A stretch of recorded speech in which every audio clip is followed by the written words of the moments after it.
ng mga tanggapan tuwing Sabado ngayong Hunyo. At Barangay Kagawad na umawat lang sa gulo, sugatan.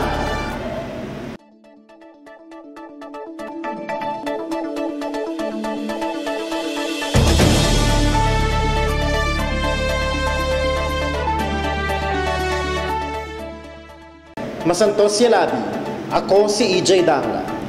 Mananatiling bukas ang lahat ng branches ng Social Security System o SSS sa 4 na Sabado ng Hunyo. Ito ay para raw makapagparehistro ang mga kasambahay, yaya, hardinero, labendera at mga cook at kanilang mga employer. Sinasabi nga sa Kasambahay Law at Social Security Law na mandatory ang pagpapamiyembro sa ahensya. Para nga makakuha ng SS number, kinakailangang fill-upan at isumite ang Personal Record Form o SSS Form E1 kasama ang mga photocopy ng birth or baptismal certificate, driver's license, passport, Professional Regulation Commission card o Seaman's Book. Mga photocopy lamang daw ang kanilang isusumite pero dapat na rin daw dalhin at ipakita ang mga orihinal na kopya para sa authentication. Kinakailangan din daw mag-fill up ng mga employer ng Employer Registration Form o SSS Form R1 upang makakuha ng Household Employer ID number. Noong January 18, 2013 nga ay ipinatupad na bilang batas ang Republic Act 10361 o Kasambahay Law na ginawa mandatory ang pagpaparehistro ng mga kasambahay sa SSS. Nagbukas naman ang ilang tertiary school kanina sa lalawigan. Ating kumustahin ang mga estudyante sa aking report. Pasukan na nga sa ilang universidad sa lalawigan at panahon nang muli sa mga panibagong hamon para sa mga mag-aaral. Kumusta naman kaya ang naging takbo ng araw nila? Ay, tulad ng dati, ang kalakaran sa masyadong mahaba ang pila, madami pa rin nag-entro, tapos wala pa rin classroom, tapos wala pang tamang klase.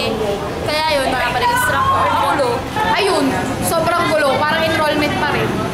Tapos, as expected, magulo talaga, as in sobrang gulo.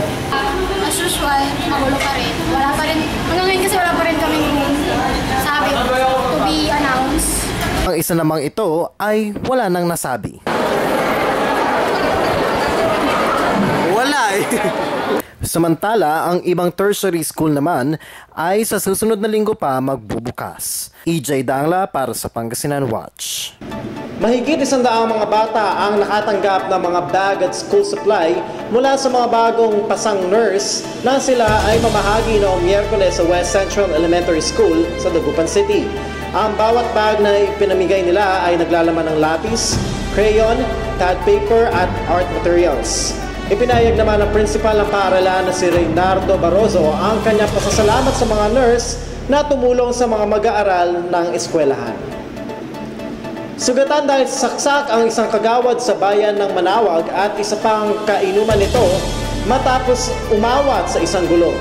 Kinilala ang mga biktima na sina Kagawad Romel Carbonel at Marvin Caspillan na parehong residente ng Barangay Parian sa Manawag. Ayon sa investigasyon, nagiinuman ang mga biktima sa bahay ni Caspillan nang bigla na lamang silang pagbabatuhin ng mga suspect na kinilala namang sina Maximo Carbonel at Rogelio Quiros.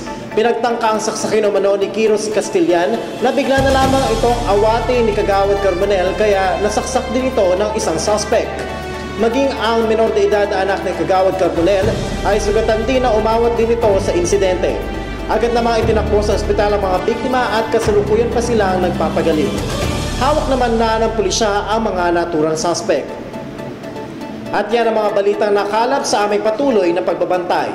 Mga balitang hatid ng tapat na serbisyo at sa kaalaman ng karamihan.